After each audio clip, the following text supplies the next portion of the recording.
So you're now the assistant coach at Ardmore, don't you tell me? No. Hey, Coach Legg don't find any more coaches. I might have to coach something. I don't know. We're down at Outback in Madison right before Christmas, sitting there in the bar area, drinking water. And someone bought us the water. Yeah.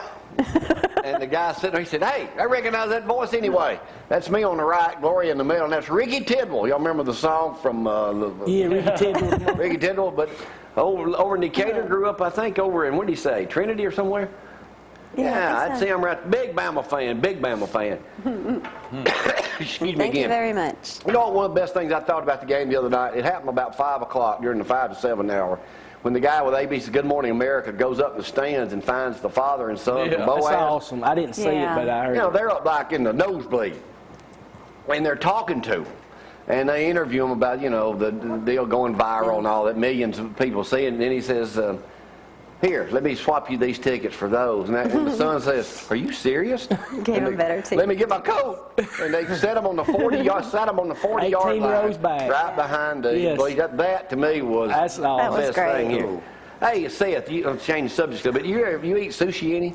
No, I'm not real big on sushi. Well, a bluefin tuna in Tokyo, that's that way or wherever, sold for almost $2 million. Wow. That's sold for a record $1.7 million at an auction this past Saturday, 3 times the previous high. Even environmentalists warn that this majestic, speedy fish are being depleted worldwide. They bought this here.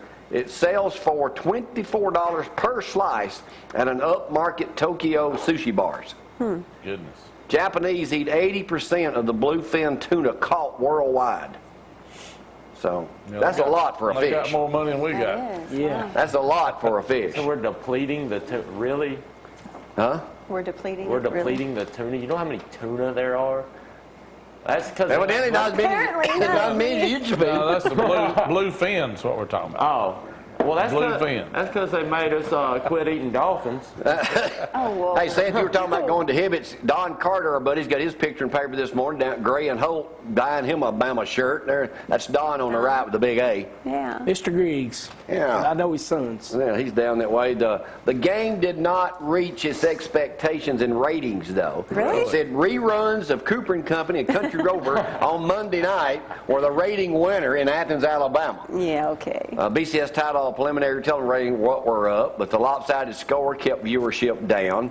Birmingham had like 55% viewing audience.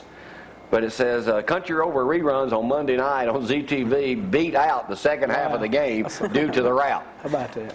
Huh? Yeah, okay. Zach, what shocked you most about the Bama game?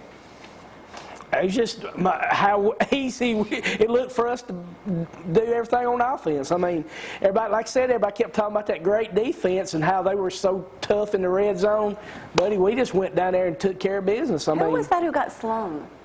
That tackle where they just kind of slung him behind? Do you know which one I'm talking about? Kind of knocked him 3 yards just back. Just tossed him. Oh, Eddie Lacy one time, just when he was running, he was kind of just pushing the guy down just to say, get out of my way. Yeah. Let me give a shout out this morning to my buddy Adam Smith, the managing editor over at the News Courier. Yeah. He said, I was nestled in the comfort of my recliner Monday night when I heard several loud chatters. Needless to say, I sprang from my chair to see what was the matter, Zach. The explosions were actually fireworks set off by an overzealous Crimson Tide fan over their team's lopsided victory. It's after 11, I told my wife. I pointed out that such a grand display of Chinese-made explosives were not evident on New Year's. And after each explosion, I heard, roll Tide in the distance. It's just a game, I said, causing my wife, a University of Alabama graduate, to bristle at such an accusation. And he goes on and said that Saban picked up $200,000 extra, right. $325 altogether. He said, but the real standout the other night was, what's her name? Catherine Webb. Catherine Webb had 900 followers on Twitter. When the game was over, she had 165,000 still counting. Musburger, 73-year-old salivating, was apparently so creepy that ESPN issued an apology on Tuesday, which makes what he said even creepier. Oh, he was a bit excited. She said she didn't have a problem with it, though. She took it as a compliment. You tweet her? But I did start I followed her. But what's so amazing about this, she was a model out in L.A., and she said that, they've only known each other about 2 months, and she's moving from L.A. to Tuscaloosa. B. Clark said this is for real. You know what AJ's You know, AJ's a little odd. He likes to wear bow ties like you do. He went buck. He took 75 pair of shoes. He owns He's over got more 100 shoes than pair of Gloria. shoes. I know. Well. That ain't possible. That is not possible to have more shoes than Gloria.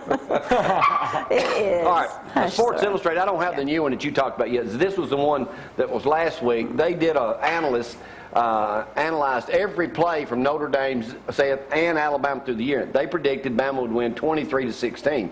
But they also, in the back, it's a great article, they had a lot of the sports superstars who passed away last year. But one I thought was most interesting was this guy right here. His name was Armadillo Slim. You ever heard of him, Tom? Have not. 83 years old. Yeah. Called in Thomas Preston, one of the greatest poker players who ever lived. He wasn't a poker player, he was a gambler. I said one of the things he did, y'all remember Bobby Riggs, the tennis player? Yeah. Mm-hmm. He bet him $30,000 that he could beat him in a game of table tennis, ping pong, if he could choose the instruments to play with. You know what he chose? What? Iron skillets. And won $30,000. That's awesome. Can you imagine playing ping pong with iron skillets? No. Nice arms. You want to see you want to show a picture of Wore out after a while. That's the new. Oh yeah, here's the new Sports Illustrated. I'll go get that today. Yeah, it'll be out at Walmart. They said today. Oh, they don't have it yet. No, I'll usually. It should be out right. You might get it when you get off the air today. All right, so we'll have to go get Say, that. it says Another Nick Saban Sports Illustrated. aired. Read all that. You want to do a shout out this morning, Just Zach? what you need. Well, like I said, mention my dad. I hope he gets feeling better. We're talking about Buddy Jimmy Stanford. Talk about him. He was the one getting Brad was getting him riled up. Well, he was had a scare a couple of Sundays ago, but he's doing better. Like I said, we give Brad a hard time, but it was all in fun. But Ryan Kitchens, a little 8-year-old we've been mentioning, today's his birthday, but he actually lapsed into a coma the day of the game. You know, this guy loves Alabama football. But they said he came out of the coma a few hours before the game, but he's in real bad shape. So everybody just, today's his birthday, but he's in, like I said, he's in bad shape. Just keep him in your prayers. So.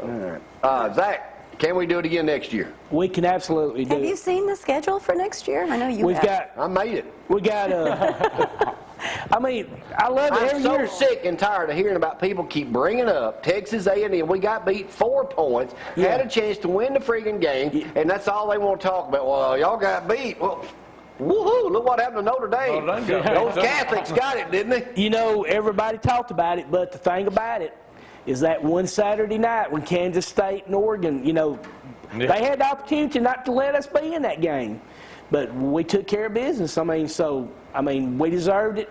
Number 15 right. going to number 16. You going to be back tomorrow, Zach? Yeah, I got one. Let me give you words of wisdom. Yes, words of wisdom. Here we go. Never apologize for being sensitive or emotional. Let this be a sign that you've got a big heart and aren't afraid to let others see it. Showing your emotions is a sign of strength.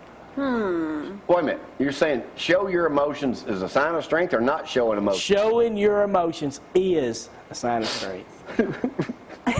Loser. You're so strong. That's right. All I know is it's good to be alive. Ain't it, Frank? Yes, it is. Yeah. Frank, today's Wednesday. Yeah, I just want to make sure you're back. All right, Seth, we'll talk to you in just a second. Zach, will see you tomorrow. See you tomorrow. Roll Tide. Take a break on a Wednesday, our first show of the year. We're back in action. Yay. Hey, I like this so much. This may be my new gig. No. If Harold Wells, the president of the city council, says I can wear a green bow tie in here, it'd be worth it. It's about to come up missing. Take a break. Be right back. Y'all hang on.